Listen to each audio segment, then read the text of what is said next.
I've just witnessed the most beautiful, beautiful example of actually where happiness comes from, where comfort comes from.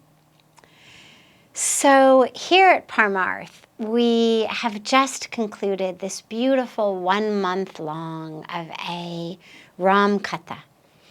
And the Katha is the recitation of the scriptures. So there's a Ram Katha that tells the story of the Ramayana. There's the Srimad Bhagavat Katha that tells the whole Srimad Bhagavatam. Mahabharat Katha. There's so many kathas. But during this katha, something very beautiful showed itself. And I just loved watching it. And it was all of these people. Those who had come, so many people had come from rural Rajasthan. And people without any money, people without higher education, people without well-paying jobs or facilities in their life or comforts or anything.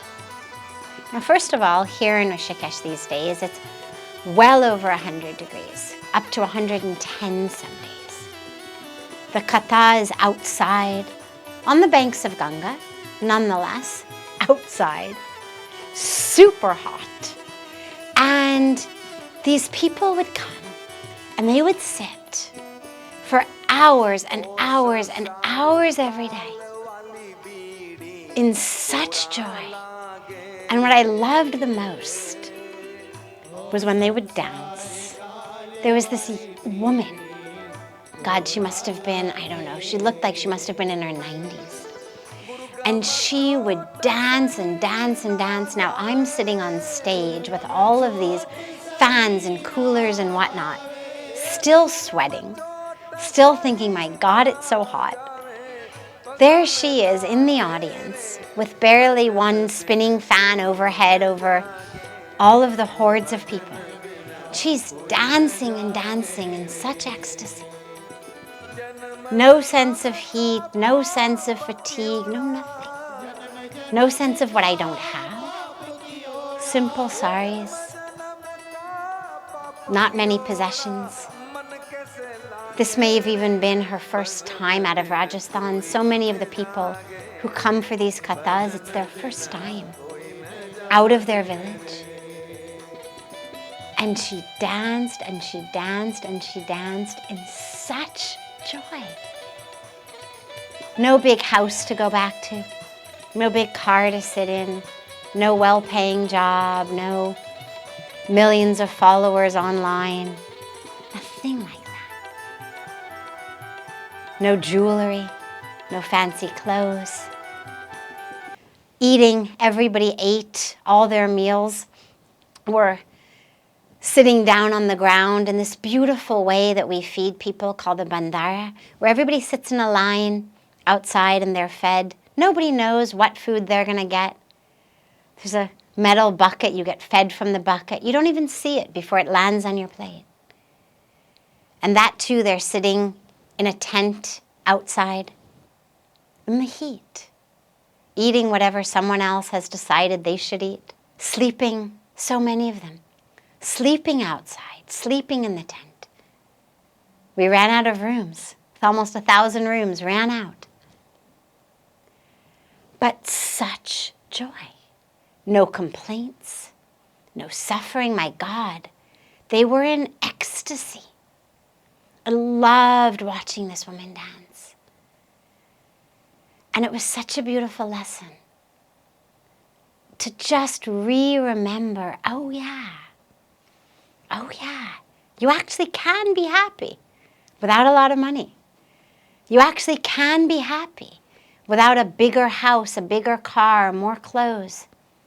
You can be happy without the nicest food or even a meal that you've decided what you want to eat. Because happiness actually comes from something so much deeper, which we all know.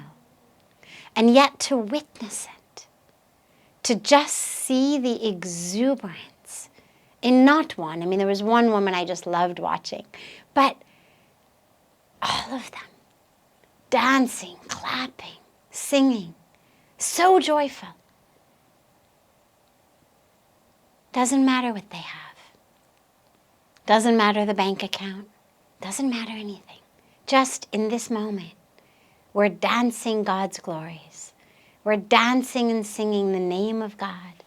We're listening to the message, the teachings, the life of God. We're full. And it was amazing because the katha usually it was supposed to end at 1 and then there was lunch. But so many days it went late in that ecstasy and that joy. Nobody was thinking, oh my God, where's my lunch? I'm so hungry. I've got to go out and eat food. Nobody left. I mean, thousands of people, how easy it would be. There's no walls that keep you from leaving. Anybody could have stood up and left and gone to get lunch. Nobody moved.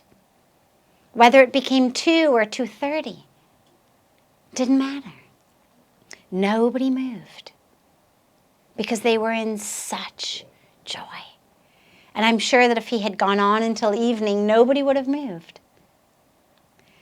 And it just was such a beautiful reminder of actually how simple happiness is, how simple joy is, how simple peace is, and how we've so overcomplicated it with all of what we think we need in order to be happy, what we think we need in order to have a good life. I looked at these people and I thought, they know the secret. They're living the secret. So wherever you are in your life, if there is something between you and happiness, just take a moment and ask yourself, really? Really do I need that in order to be happy? Is there a possibility that I could find in my heart, through love, through devotion, through my spiritual connection, whatever it may be, could I find a place that enables me to sing and dance in ecstasy without getting whatever this thing is that I think I need in order to be happier? Just allow that possibility to permeate your consciousness. Because what I can tell you is that possibility is there. But you need to recognize it. You need to realize it. You need to ask yourself, how much of my happiness am I actually giving up in trying to grab this thing that I think I need to be happy? We're actually giving up the possibility of happiness in this moment, in our longing, in our yearning, in our frustration at not getting that which we think we need to be happy. So just for a moment, see what would happen if you turned on some devotional music, threw your hands up, and allowed yourself to just sing and dance in love. Just try it. And imagine that you're dancing with this beautiful woman and these beautiful men, these beautiful people here on the banks of Ganga. Because it is possible for all of us. I know it's not easy. It came a lot less easily to me than it comes to them. It's the downside of being overeducated, of being over-cultured in that way. But we can find it. It's just not quite as obvious to us, but we can find it. Just allow yourself to find that place of simplicity within you.